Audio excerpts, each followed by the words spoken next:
Hi, I hope you're having a great day. Well, today I want to talk about the health of your brain. We keep talking about the health of our physical body. We keep talking about weight loss and fat loss and how to build muscle and immunity. Today I thought it's very important to talk about how to maintain the health of our brain. You see, today a lot of us are experiencing our parents or the elderly people who are going through Alzheimer's and dementia and Parkinson's, and we wonder that how come this is something new that's happening. You know, if you go back 15 years ago, it was unheard of. You know, we have symptoms like forgetfulness, we have symptoms like brain fog, or when you're trying to remember something, or you keep forgetting things, which are very often. These are all symptoms that your brain's giving you. Our physical body keeps giving us symptoms all the time, and if we're mindful and if we listen to the biofeedback of our body, in most cases our body is doing the right thing at the right time. It is telling us what is going wrong, and if we don't listen, we have problems. For example, we get acidic. It's not a bad thing, but if we constantly get acidic, your body's trying to tell you that something's wrong with your digestive system. Something's wrong with the way that you eat. Something's wrong with the quantity of food or the way that you're eating your food. Likewise, if you keep getting muscle soreness or you keep getting injured, we may have a physiotherapist, we may have the ability to, pay a physiotherapist and keep on going for massages and physiotherapy, but are we listening? Are we listening? Your body's trying to tell you that, hey, something's wrong. I shouldn't be getting injured so often. I shouldn't need so much of physiotherapy. Yes, unless you've met with an accident or you're recovering from an injury. But physiotherapy's also become a kind of a fad. You get any pain, you constantly run to a physiotherapist, which is good if you have that pain. But are you listening? Why am I getting injured so often? What is my body lacking? Is it lacking protein? Is it lacking fiber? Is it lacking vitamins? Is it lacking rest and recovery? Or am I training too hard? So it is so important for us to listen. Today there are young people in the age groups of 20 and 30 who come with brain problems. They're talking about, I'm forgetting things, I have this kind of brain fog, I wake up with a heavy head, I need caffeine all the time. Again, listen. It's easy to blame it on stress. It's easy to blame it on everything that's happening around, too much work, a bad boss, a bad relationship, all of these things. But again, listen. Listen, what is your body trying to tell you? Is your body trying to tell you that you're overworked, that you're unhappy, you have too much of emotional stress, you're not sleeping well at night, you don't have the right amount of energy in your body? So a lot of people who go low carb the wrong way. You can go low carb the right way, but when you go low carb the wrong way, the first thing that happens is your brain doesn't get enough of energy. You see, your brain gets energy from glucose. In fact, your brain produces its own insulin to convert glucose from your bloodstream into energy. So when your brain has less of this insulin, it starts starving. The cells and the neurons start starving. And this is something that we see in people who later on develop Alzheimer's, Parkinson's, and dementia. The brain neurons actually get starved. So like your physical body cells require nutrition and energy for survival, for everything that you do, your brain is no different. Your brain is a living organ that constantly requires energy because your brain is working while you're awake, while you're thinking, while you're sleeping, while you're resting, whatever it is, every second of today, your brain is working and it needs energy. If it doesn't get the right amount of energy, you have problems. And we all know by now that your brain controls everything that happens in your body. From your eyesight, to your organ function, to your feelings, to your emotions, to chemical messengers that are constantly transmitting from your brain, instructing your body what to do. That is the importance of your brain. So we're not going to talk about Alzheimer's and dementia today. We're going to talk about how to possibly prevent this from happening. You see, the things that you do today are going to be the things that prevent you from getting disease later on in life, possibly prevent you. So people just don't get Alzheimer's, people just don't get dementia. It's happening over the years because they have certain deficiencies or they have a poor lifestyle. So we're going to talk about those points so that today we can understand the things that we need to do to maintain our brain health. The number one thing, exercise. You see, the human body was never designed to sit in one place for too long. Now, if your job requires you to sit in one place for too long, that's fine. But you gotta put in that extra effort to add activity to your life. No matter how sedentary your job is, you gotta find ways of adding activity to your life. You see, when we exercise, we increase the blood flow to our brain. It doesn't have to be CrossFit. It doesn't have to be something intensive. I'm talking about something as simple as a walk, something as simple as yoga. This increases blood flow to your brain. When we increase blood flow to our brain, we are nourishing cells and we are providing oxygen. We are providing energy. Okay, we allow endorphins to be produced, and endorphins are required not just for your emotional health and to be happy, but for the survival of your neurons and for the protection of your neurons as well. Okay, it is very, very important to understand that we need to protect the nerves in our brain, and this happens with exercise, with blood flow, with circulation.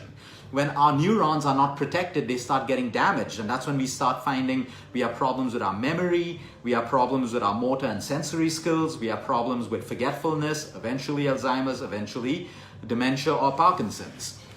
The second thing is your omega-3. Now you can get omega-3 from natural food sources, or you can get it from supplements. That's up to you, or according to how your doctor advises you to do it. Today a lot of doctors, cardiologists, and even brain specialists will advise you according to your condition to get onto good omega-3, because that is the fat, the DHA, which is required for your brain functioning, which is required for energy, which is required to keep the inflammation in your brain low. So you can find this in fatty fish, you can find this in walnuts, you can find this in flax seeds, or like I said, depending on your condition, you can find it in a good quality supplement. Very important, the third thing, sleep. And this is something that I've noticed as a commonality in most people who come with Alzheimer's, dementia, or even the younger people who come with brain problems.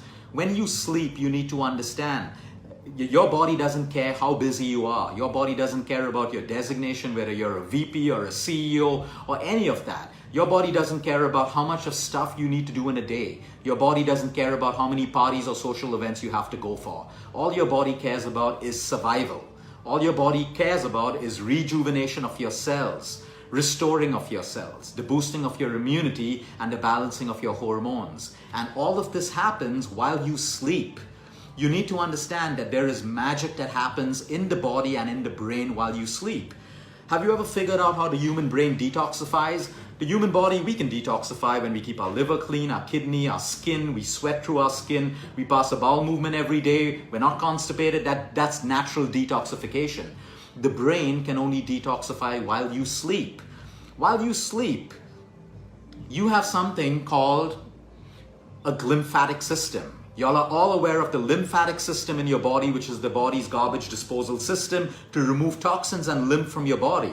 The brain has something called a glymphatic system. While you sleep, your brain cells shrink to almost 50 to 60% of its size. It shrinks so it creates space between your cells, allowing for detoxification of toxins, reduction of inflammation. Now, if you compromise on your sleep, you are compromising not only on detoxification of your physical self, but of your brain as well. Which is why when you don't have a good night of sleep, you wake up tired in the morning. You wake up with a heavy head. You wake up with this irritable feeling. And then, yep, we can reach out for caffeine, we can reach out for all the stimulants, but that doesn't mean you're healthy. That just means that you have a poor lifestyle and you're actually bracing yourself up for sickness. So you see, sleep is something naturally built into us. It's a mechanism that is built into our body to protect us, to help us to heal. All the healing of your sickness happens while you sleep, not while you're awake. If you notice when you're a child or you fall down and you get a cut, the scab doesn't form immediately. It forms after a night of sleep because all the repair is happening while you sleep. All the detoxification is happening while you sleep, which is why when you wake up in the morning, your mouth smells, you have dirt between your eyes, your urine is warmer, because detoxification happened while you sleep. Sleep cannot be compromised no matter what. There is no point compromising sleep. Today, all the young people getting cardiac arrests and heart attacks and suddenly dying while they're running marathons. No, they don't have cholesterol problems. They have inflammation. Inflammation is caused in your heart, in your body, in your pancreas for diabetic patients when your sleep is less. While you sleep, inflammation is automatically balanced in the human body. So you need to understand, for your brain health, sleep is one of the most important and most powerful drugs for you if you want to maintain great brain health. Now, I want to talk about the good fats. We spoke about how your brain converts. It produces its own insulin to convert glucose into energy. We spoke about fats. We all know that the world recently went through this whole document from Harvard basically calling coconut oil poison. But today, I can't tell you, we have hundreds of patients who have Alzheimer's, Parkinson's, dementia, young people who are forgetting, and they're on a calculated dosage of pure coconut oil. Now, why coconut oil? Because it's a superfood? No, it's not a superfood. It's a local food that existed for years and years ago. It's named a superfood so some company can charge you more money for it. You see, all superfoods are expensive. That's a money-making racket. But coconut oil is an MCT. It's a medium chain triglyceride. This provides power to your brain. So people who do a keto diet will understand this. They get that power, they get that energy feeling, that euphoria from the coconut oil or the medium chain triglycerides from the fats that they eat. It provides you with brain energy. And it's got its place in treating Alzheimer's, in treating Parkinson's, and treating dementia. It is so important for us to understand this. And I believe that the world is waking up and condemning all the natural things because it is proving to be a threat to medicines that don't work anymore. So we need to use our common sense and understand when things are taken in the right quantity, in the right dosage. It's true, you take too much of coconut oil, you are going to get sick. You are going to get cholesterol problems, you are going to get fat. It's got to be done in the right proportion, the right way, under guidance. So yes, vitamin D and vitamin B12, I go on about this because if you have a deficiency of these vitamins now, you see, a vitamin B12 deficiency builds up over the years. One of the most important functions of vitamin B12 is your brain health, is the health and survival of your neurons, your brain cells. So if you have 3 to 4 to 5 years of deficiency of this B12, it is going to add up to a brain disorder at some point. And we notice this link of low B12 over the years connected with Alzheimer's and Parkinson's and dementia again. So you want to make sure that your B12 levels, your D3 vitamins, these are vitamins which are key for the human body, not just your brain, not just your bones. Vitamin D3 is a precursor hormone to so many other issues in the human body. So you want to make sure that these levels are high and within limit in your medical reports throughout the year, because if you have a deficiency for a long time, it is going to create problems of forgetfulness. We have so many people who walk in with low energy levels and forgetfulness problems and all of that stuff, and their D3 and their B12 is critically low. Only by improving those levels. They don't even need a diet. They start feeling better. That shows you how the deficiency of one vitamin can create innumerable problems in the human body. Your gut health. Your gut is connected to your brain. Your 10th cranial nerve, which is also known as the vagus nerve, it connects your brain stem cell to your enteric nervous system, your ENS, which is nothing but your gut. Which is why when we feel nervous in our head, when we feel anxious, we feel it in our gut. People who are constantly anxious run to the loo so many times to pass stools. There is a direct connection between depression and anxiety and the health of your gut. We've seen people who improve the health of their gut. We see their depression, we see their anxiety, we see their mood swings slowly get better and better, because everything in the human body is connected. And we need to understand that today. We're not pieces of machinery. We're not a car where you have an engine problem, let's just treat the engine. And that's what's happening in our world today. You have a heart problem, we only look at the heart. We don't look at the kidney, we don't look at high blood pressure, we don't look at things which are connected. You have a diabetes, people are only looking at high blood sugar levels, low blood sugar levels, fasting, pre-fasting. You're not looking at the liver, the health of the liver, you're not looking at high blood pressure, you're not looking at the kidney. Everything in the human body is interconnected, especially the physical body with the emotional mind, which is why it is so important to understand a direct correlation between your emotional health and your physical health. So when you improve your gut health or you keep your gut health good, you are maintaining your brain health at the same time. So people who go through constant bloating and flatulence and acidity and digestion problems and constipation, it's a call out from your body to improve your lifestyle and improve your condition, because if you don't, it is going to impact your brain in some way or the other. What else improves your brain health? Now's the fun part of it. Music. Music has a direct positive impact on your brain health. So listen to more music if you like that. Specific music, yes. There are studies showing that classical music, be it Indian classical, be it Western classical, be it piano, it could be Beethoven, it could be Mozart, it could be Bach, whatever it is, classical music basically has a very promising effect on the brain. So you want to make sure that you use your free time or when you're stuck in traffic or wherever you are to listen to music, connect to the things that brought you joy while you were younger. It is very important for you to also challenge your mind. You see, today everything can be pulled up at the click of a button. We don't use our brain anymore to think. We have GPS, so we don't even look at maps and use our intellect to basically find a position. Okay, we've advanced with technology, which is a great thing, but it's making us slower and it's basically drying out our brain neurons, which is why it is so important to do some things naturally, like puzzles, games. Challenge your brain. Keep learning new things. Keep reading. Keep reading new things that stimulate your brain. Get involved in conversations that stimulate you, that are intellectual.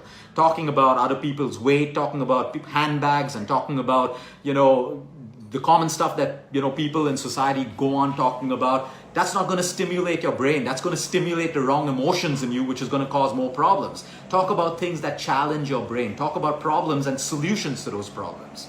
Another thing that really messes up the brain is constantly complaining and being negative. There's enough of science out there showing that people who constantly complain and bicker and find fault with everything, their wiring in their brain basically gets weaker and weaker. So we want to aim for more positive, positive conversations. We want to learn how to complain less. I mean, complain when you really have to, but you don't have to go on and on about it. That's a big negative for you and for your brain health as well. Finally, to end, people who have a brain problem, people who have Alzheimer's, dementia, or even for us, if we're looking at maintaining our brain health, communication and interaction is very, very important. Kids interacting with their parents, kids interacting with their grandparents. You see, interaction keeps the brain healthy. Okay, laughter keeps the brain healthy. Some of the most powerful drugs that keep the brain healthy is love, care, attention, appreciation, because whenever this happens, you feel great all over your body. How's that feeling of greatness or that feeling of euphoria? How does that occur? If I appreciate you right now, you feel good first in your brain, and then there are chemicals that are transmitted to trillions of cells in your body, and now you feel good as a person.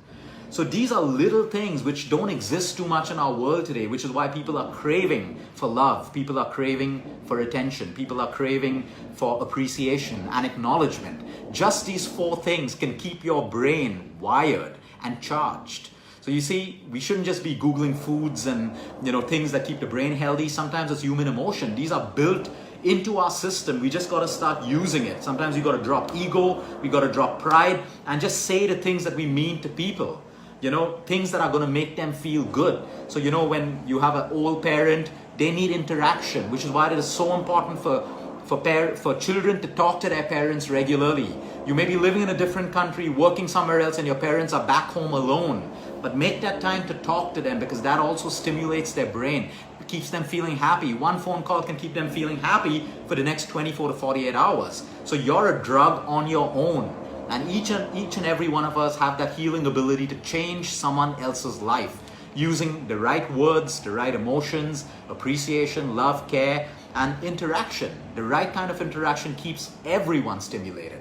And it's that simple. You see, there's drugs on one side that you can choose to improve your brain health. Some people may need it, go for it. And on the other side, there's everything that nature's given us. Have a great day, everyone. Until next time, eat smart, move more, sleep right, and breathe deep.